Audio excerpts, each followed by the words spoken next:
உங்கள் அனைவரும் நான் கிறிஸ்துவின் நாமத்தினால் வரவேற்கிறேன். சத்தியத்தை அறிந்து கொள்வீர்கள், சத்தியம் உங்களை விடுதலையாக்கும் என்று தேவன் சொல்லியிருக்கிறார். அதுபோல் இந்த ஒரு சத்தியத்தை நாம் கற்றுக்கொள்ள கர்த்தர் நமக்கு கிறிஸ்து மூலம் கிருபை அளிப்பாராக. இன்றைக்கி என்ன பார்க்க போகிறோன்னா, இயேசு ஒரு அற்புதம் செய்கிறார். தண்ணீரை திராட்சை ரசமாக இயேசு மாற்றுகிறார் கானா ஒரு கல்யாணத்தில். அந்த அற்புதத்தை பார்த்து அதில் இருந்து ஒரு சில பாடங்களை நாம் கற்றுக்கொள்ள கர்த்தர் நமக்கு கிறிஸ்து மூலம் கிருபை அளிப்பாராக. நம்ம முதல்ல அந்த வேத பகுதியை படிச்சிடலாம். இது யோவான் புஸ்தகம் 2ஆம் அதிகாரத்தில் இருக்குது. 1வது வசனத்திலிருந்து நம்ம ஒரு சில வசனங்கள் வாசிக்கலாம்.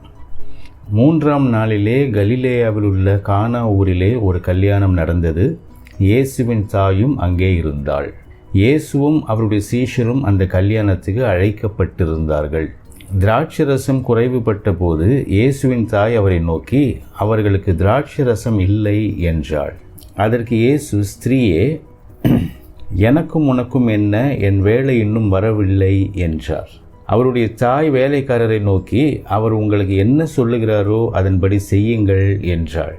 யூதர்கள் தங்களை சுத்திகரிக்கும் முறைமையின்படியே ஒவ்வொன்று 2-3 குடம் தண்ணீர் கொள்ளத்தக்க 6 கற்சாடிகள் அங்கே வைத்திருந்தது. இயேசு வேலைக்காரரை நோக்கி, ஜாடிகளிலே தண்ணீர் நிரப்புங்கள் என்றார். அவர்கள் அவைகளை நிறைய நிரப்பினார்கள். அவர் அவர்களை நோக்கி, நீங்கள் இப்பொழுது மொண்டு பந்தி விசாரிப்புக்காரனிடத்தில் கொண்டு போங்கள் என்றார். அவர்கள் கொண்டு போனார்கள்.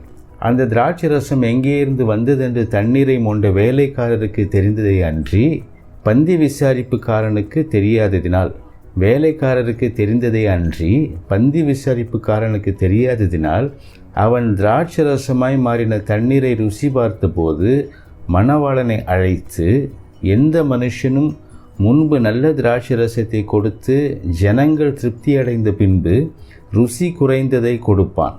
நீரோ நல்ல ரசத்தை இதுவரைக்கும் வைத்திருந்தீரே என்றான். இவ்விதமாக இயேசு இந்த முதலாம் அற்புதத்தை கலிலேயாவில் உள்ள கானா ஊரிலே செய்து தம்முடைய மகிமையை வெளிப்படுத்தினார். அவருடைய சீஷர்கள் அவரிடத்தில் விசுவாசம் வைத்தார்கள். அதன் பின்பு அவரும் அவருடைய தாயாரும் அவருடைய சகோதரரும் அவருடைய சீஷரும் கப்பர்நகூமுக்கு போய் அங்கே சில நாள் தங்கினார்கள். வேத பாடம் முடிந்தது. இப்போ இந்த வேத பாடத்திலிருந்து நம்ம கற்றுக்கொள்ள வேண்டிய சத்தியத்தை நாம் கற்றுக்கொள்ள கர்த்தர் நமக்கு கிறிஸ்து மூலம் கிருபை அளிக்க வேண்டும். இங்கே என்ன பார்க்குறோன்னா, ஒரு கல்யாண விருந்துக்கு இயேசுவும் இயேசுவின் தாயாரும் அழைக்கப்பட்டிருந்தார்கள். அங்கே அவங்க போய் கல்யாணத்தை அட்டன் பண்ணுறாங்க. அங்கே திராட்சை ரசம் கொடுக்குறாங்க. அது ஒரு ஸ்டேஜில் காலி ஆயிடுச்சு. அப்புறம் அந்த திராட்சை ரசம் குறைவுபட்ட நிலை ஏற்படுது. அப்போ அங்கே ஒரு அற்புதம் நடக்குது. எல்லாருக்கும் திருப்பி இயேசு தண்ணீரை திராட்சை ரசமாக மாற்றி அதை அவர்களுக்கு குடிக்க கொடுக்கிறார். அது முந்தின திராட்சை ரசத்தை விட வெகு ருசியாக இருந்ததுன்னு இந்த வேத பகுதியில் சொல்லப்பட்டிருக்கு. ஒரு அற்புதம் நடக்குது. இந்த அற்புதம் நடக்கிறதுக்கு ஒரு சில ஆர்டர்ஸ் இருக்குது. ஒரு சில காரியங்கள் நடந்து அந்த அற்புதம் நடக்குது. அப்போ அந்த அற்புதம் நடக்குது, அதுக்கு முன்னாடி என்னென்ன நடக்குது?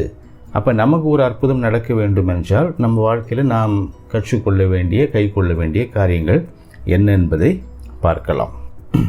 முதலாவது என்ன பாயிண்ட் நம்ம கற்றுக்கணுன்னா, அந்த விருந்துக்கு இயேசு அழைக்கப்பட்டிருந்தார். அந்த கல்யாண விருந்தில் இயேசு அற்புதம் செய்கிறார் என்பது உண்மை. ஆனால் அந்த கல்யாணத்துக்கு இயேசு அழைக்கப்பட்டிருந்தார்.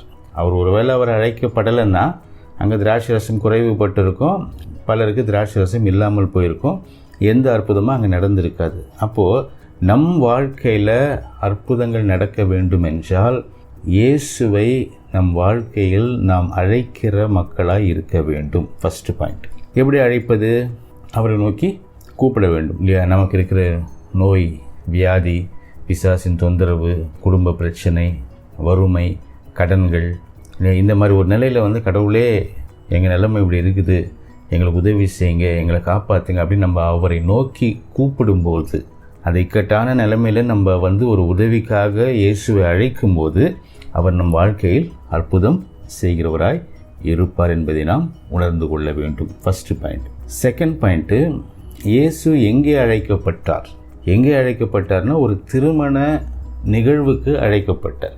அப்போ திருமணம் என்பது என்ன அப்படின்னா, திருமணம் என்பது நல்லது. மனைவியை கண்டடைகிறவன் நல்லதை கண்டடைகிறான் அப்படின்னு அப்படின்னு வேதத்தில் வசனம் வருது. இப்போ ஆதாமை தேவன் படைத்தார். அந்த ஆதாம் தனிமையாக இருப்பது நல்லதல்ல அப்படின்னு நினச்சி ஏவாளை தேவன் படைத்தார்.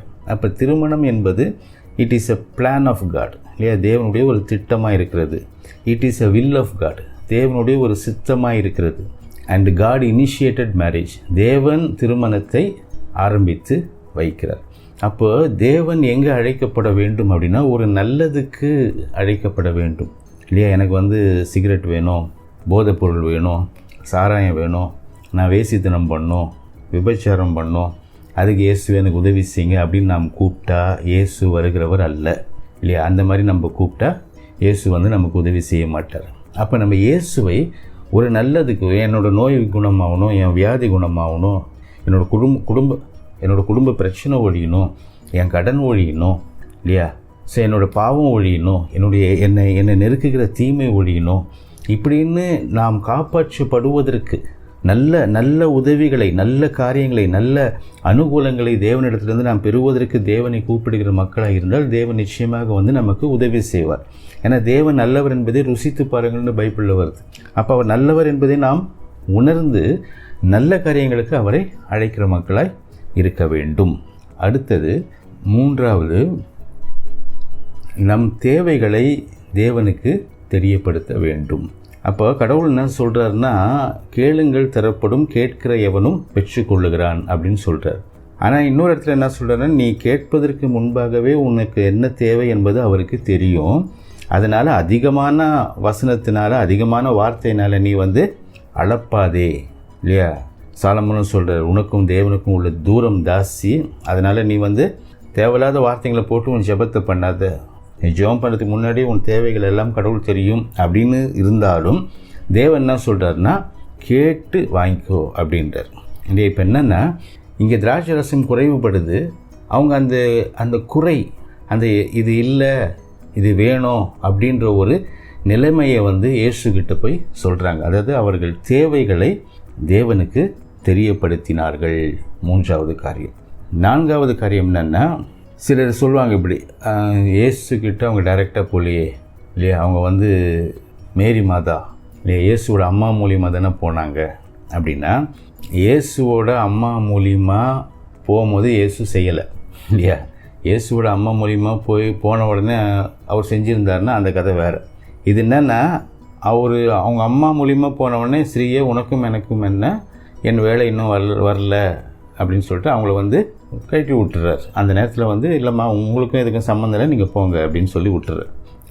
எனக்கும் என்னுடைய பிதாவாகிய தேவனுக்கும் உள்ள உறவில் நான் செய்வன ஒழிய நீங்கள் சொல்கிறதுனாலையோ செய்கிறதுனாலையோ கேட்குறதுனாலையோ இந்த மாதிரி அற்புதங்களை நான் செய்ய மாட்டேன் அப்படின்ற ஒரு அர்த்தத்தை அங்கே அவர் தெரியப்படுத்திடுறார் இல்லையா? அதனால் இயேசுவின் தாயாரே அங்கே என்ன சொல்லிடுறாங்கன்னா, இல்லை அவர் என்ன சொல்கிறாரோ அதை செய்யுங்கப்பா, என்னை விட்டுருங்க. அதுவும் நீங்கள் சொன்னீங்க, நான் போய் சொன்னேன், அவர் ஒத்து வரா மாதிரி தெரில. அவர் பிதாவாகிய தேவன் சொல்லும்பொழுது அவர் அற்புதம் செய்ய நினைப்பார், செய்வார். அவர் என்ன சொல்கிறாரோ செய்யுங்கன்ற ஒரு அர்த்தத்தில் அவங்களும் பேசிட்டு போயிடுறாங்க. அதனால் மேரி மாதா மூலியமாக தான் நம்ம போகணுன்ற அவசியம் இல்லை. அப்படி போனால் நமக்கு ஒன்றும் நடக்காது இல்லையா? அவங்களே என்ன சொல்லிட்டாங்கன்னா, அவர் என்ன சொல்கிறாரோ செய்யுங்கன்னு. அவர் எங்கேயுமே மேரி மாதா மூலியமாக வாங்கன்னு சொல்லலை. ஸோ இந்த ஒரு சத்தியத்தையும் நாம் கற்றுக்கொள்ள வேண்டும். அடுத்தது, அற்புதங்கள் கீழ்ப்படிதலினாலே ஆரம்பிக்கிறது. இயேசு என்ன சொல்கிறாருன்னா, அவர் திடீர்னு ஒரு ஸ்டேஜில் அற்புதம் செய்யலான்னு முடிவு பண்ணோன்னே என்ன சொல்கிறாருன்னா, ஒரு கற்சாடிகள் இருக்குது, அந்த கற்சாடிகளிலே என்ன சொல்கிறாருன்னா, தண்ணியை ஊற்றுங்க அப்படின்றார். அப்போ ஏன் ஊற்றணும், எதுக்கு ஊற்றணும்? தேவைன்றது திராட்சை ரசம், நீங்கள் தேவையில்லாமல் எங்களை ஏன் வேலை வாங்குறீங்க அப்படின்னு அவங்க முரண்டு பிடிக்கல. இயேசு ஒன்று சொல்கிறார், அதற்கு அவர்கள் கீழ்ப்படுகிறார்கள். அப்போ அந்த கீழ்ப்படுகிற ஒரு நிலை இருக்கிற இடத்துல தான் தேவனுடைய அற்புதங்கள் நடக்கும் என்பதை நாம் கற்றுக்கொள்ள வேண்டும். அடுத்தது, விசுவாசம் இருக்கிற இடத்துல தான் அற்புதங்கள் நடக்குது இல்லையா? அவர் என்ன சொல்கிறாருன்னா, தண்ணியை ஊற்றுன்னு சொல்லிட்டாரு, தண்ணியை ஊற்றிட்டாங்க. இப்போ என்ன சொல்கிறாருன்னா, தண்ணியை திராட்சை ரசமாக மாற்றிட்டாருன்னு அங்கே வரல. அவர் என்ன சொல்கிறாருன்னா, இந்த தண்ணியை மொண்டு போய் அங்கே கொடுன்றார். அப்போ அவங்க மொள்ளும் பொழுது அங்கே இருக்கிறது தண்ணி, அதை அவங்க மொண்டு கொண்டு போய் அங்கே கொடுக்கும்போது அது திராட்சை ரசமாக மாறுகிறது. இல்லை இன்னொருத்தன் அந்த ஒரு விசுவாசம் இல்லாமல் சும்மா கையில் எடுத்து கை கழுவிட்டு போனான்னா அது வேறு மாதிரி தண்ணியாக தான் இருக்கும்னு நான் நினைக்கிறேன். இது என்னுடைய ஒரு எண்ணம், அவ்வளோதான். ஏன்னா அந்த கற்சாடியிலே தண்ணீர் திராட்சரசமாக மாறியது அப்படின்னு வரல. அதை மொண்டு விசுவாசத்தோடு மொண்டு போய் கொடுக்கும் பொழுது அது திராட்சரசமாக மாறுகிறது. அப்போ கீழ்ப்படிதலும் அவசியம், விசுவாசமும் அவசியம். அற்புதங்களை நாம் பார்க்க வேண்டுமென்றால், பெற வேண்டுமென்றால். அடுத்தது, வாழ்க்கையில் நம்ம எதையுமே தொலைச்சிட மாட்டோம். அநேக நேரத்தில் நம்ம அநேக தீமை, அநேக பாவங்களை நம்ம மாற்றுறதுக்கு ரீசன் என்னன்னா, எப்பா இதை இப்போ நீ செஞ்சிடணும், இப்போ நீ செய்யலைன்னா இதை நீ எப்பயுமே செய்ய முடியாது அப்படின்ற ஒரு சில நெருக்கங்கள் நம்ம வரும். அது சுற்றி இருக்கிறவங்கனாலையும் வரும், இல்லை நம்மளை நெருக்கிற ஒரு நிலைமையும் வரும். உதாரணத்துக்கு இப்போ வீடு வாங்குறது, லேண்டு வாங்குறது இல்லையா, அதெல்லாம் சில பேர் சொல்லுவாங்கப்பா இது இந்த டைம் இந்த வயசில் நீ பண்ணணும், இல்லைன்னா பண்ண முடியாது அப்படின்னு. இப்போ பண்ணணும், இன்னும் 5 வருஷம் பொறுத்துன்னா அது பண்ண முடியாது, நடக்காது அப்படின்னு. ஆனால் அப்படி கிடையாது.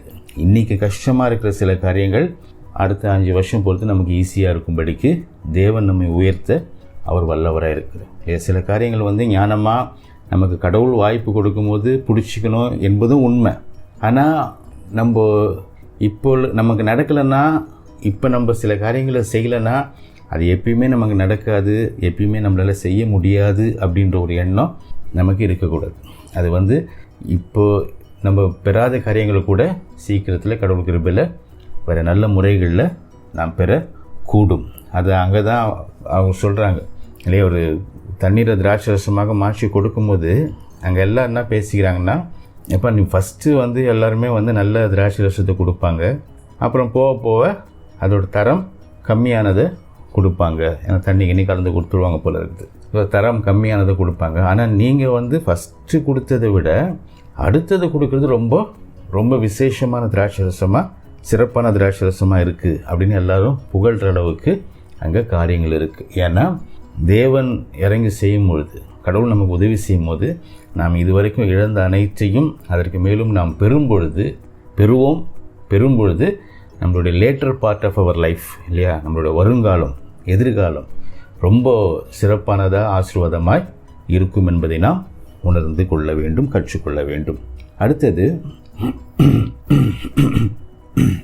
தேவன் இப்படி அற்புதம் செய்து தேவனுடைய மகிமையை அவர் வெளிப்படுத்தினார். இப்போ கடவுள் எப்படிப்பட்டவர், கடவுளால் என்ன முடியாது, அவருடைய அன்பு, இரக்கம், கிருபை, வல்லமை, மன்னிப்பு, அவருடைய பிரசன்னம், இந்த காரியங்களுடைய மகிமையை தேவன் எப்படி வெளிப்படுத்துகிறார்னா அற்புதங்கள் மூலியமாக வெளிப்படுத்துகிறார். அப்போ கடவுள் இருக்கிற இடத்துல அற்புதங்கள் இருக்கும், கடவுளுடைய வார்த்தை இருக்கிற இடத்துல அற்புதங்கள் இருக்கும். அதான் நம்ம பைபிளில் கூட படிக்கிறோம், சீஷர்கள்லாம் போய் ஊழியம் செய்யும் போது அந்த வார்த்தைலாம் எங்கெல்லாம் போச்சோ, தேவனுடைய வார்த்தை எங்கெல்லாம் போச்சோ அங்கெல்லாம் அற்புதங்கள், அநேக அற்புதங்களும் போச்சு, அற்புதங்களும் நடந்தது இல்லையா. வார்த்தை மட்டும் வெறுமையாக போல, அற்புதங்களோடு சேர்ந்து வார்த்தை போகுது. அப்போ கடவுள் இருக்கிற இடத்துல, கடவுளுடைய வார்த்தை இருக்கிற இடத்துல அற்புதங்கள் நிச்சயமாக இருக்கும்.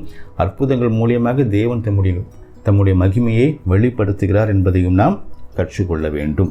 அடுத்தது, அந்த அற்புதங்கள் அநேகரை விசுவாசத்துக்குள்ளாக கொண்டு வரும் இல்லையா.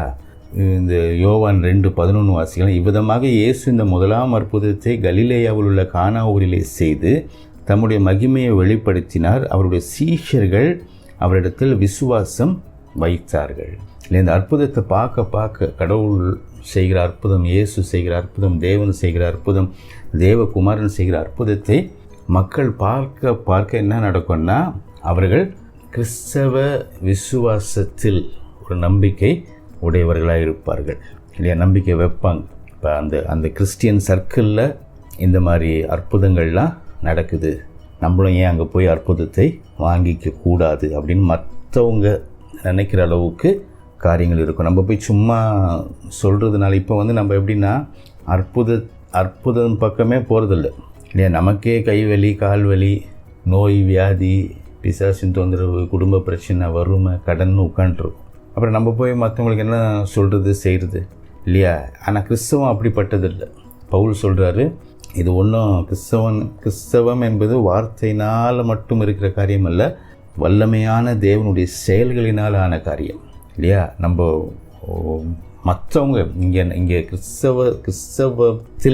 கிறிஸ்தவர்கள் மத்தியில் நடக்கிற அற்புதங்களை கண்டு கிறிஸ்தவர்களும் சரி மற்றவர்களும் சரி ஆச்சரியப்பட்டு அந்த கிறிஸ்தவ விசுவாசத்திலே எல்லோரும் நம்பிக்கை உடையவர்களாய் இருக்கும்படிக்கு காரியங்கள் நடக்கும். அப்படி நம்ம காலத்தில் அப்படி நடக்கிற மாதிரி நம்ம அதிகமாக ஃபீல் பண்ணல அப்படின்னா கிறிஸ்தவர்கள் அப்படின்னு சொல்லிக்கிற நம்ம மேலே தான் குறை. நம்மளுக்கும் கடவுளுக்கும் ஒரு உறவு இல்லாத நிலைமையில் நம்மளும் சும்மா கிறிஸ்தவர்கள்னு சொல்லிக்கிட்டு வாழ்ந்து கொண்டு இருக்கிறோம். இதை தான் நம்ம புரிந்து கொண்டு நம்ம இதை கடவுளுக்கும் நமக்கும் உள்ள உறவுகளை நம்ம கடவுளுக்குள் சரி செய்து கொள்ள வேண்டும். அப்போ நம்ம என்னென்ன பார்த்தோம் அப்படின்னா, முதலாவது இயேசு நம் வாழ்க்கையில் அழைக்கப்பட வேண்டும். நல்ல காரியங்களுக்கு தேவன் அழைக்கப்பட வேண்டும். நம் தேவைகளை தேவனுக்கு தெரியப்படுத்த வேண்டும். மதர் மேரி மூலியமாக அல்ல, அன்னை மரியாள் மூலியமாக அல்ல. அவங்களே என்ன சொல்கிறாங்கன்னா, இயேசு சொல்வதை கேளுங்கள். அப்போ இயேசுவினிடத்தில் போன இயேசு தான் தேவனுடைய வார்த்தை. தேவனுடைய வார்த்தையினிடத்தில் போகும்போது தேவனோடு நாம் ஒரு உறவு கொள்ளுகிற நமக்கும் தேவனுக்கும் ஒரு உறவு ஏற்படுகிற ஒரு நிலை இருக்கும் என்பதை நாம் உணர்ந்து கொள்ள வேண்டும். அற்புதங்கள் தேவனுக்கு நாம் கீழ்ப்படுகிற காரியத்திலே ஆரம்பிக்கிறது. அதே அற்புதம் நாம் தேவனை விசுவாசிக்கிற விசுவாசத்தில் முடிகிறது. இதை நாம் உணர்ந்து கொள்ள வேண்டும். நாம் வாழ்க்கையில் எதுவுமே நமக்கு வாழ்க்கையில் தொலைஞ்சு போகாது இல்லையா? இன்னும் வரும் நாட்கள், வருங்காலங்கள், எதிர்காலங்கள் நம்ம கடந்த காலத்தை விட அதிக ஆசீர்வாதமான நாட்களாய் இருக்கும்படிக்கு தேவன் அற்புதங்களை செய்து நம்மை காத்து வழிநடத்த அவர் வல்லவராக இருக்கிறார். தேவன் தம்முடைய மகிமையை அற்புதங்கள் மூலியமாக வெளிப்படுத்துகிறார். அப்படி அற்புதங்கள் மூலியமாக கிறிஸ்தவர்களும் மற்றவர்களும் கிறிஸ்தவ விசுவாசத்தை நம்பும்படிக்கு அந்த அற்புதங்கள் செயல்படுகிறது என்பதை நாம் புரிந்து கொள்ள வேண்டும். இத்தனை காரியங்களையும் நம்ம கற்றுக்கொள்ள வேண்டும், கை கொள்ள வேண்டும். அப்போது நம் வாழ்க்கையிலும் தேவன் அற்புதம் செய்கிறவராக இருப்பார். நம்மளுடைய கடந்த கால வாழ்க்கையை விட நிகழ்கால வாழ்க்கை, வருங்கால வாழ்க்கை அதிக ஆசீர்வாதமான வாழ்க்கையாக இருக்கும் என்பதில் எந்த விதமான சந்தேகமும் இல்லை. கர்த்ததாமே நாம் இந்த சத்தியத்தை கற்றுக்கொள்ள, கை கொள்ள கிறிஸ்து மூலம் நம்மை காத்து வழி நடத்துவாராக. ஆமென்.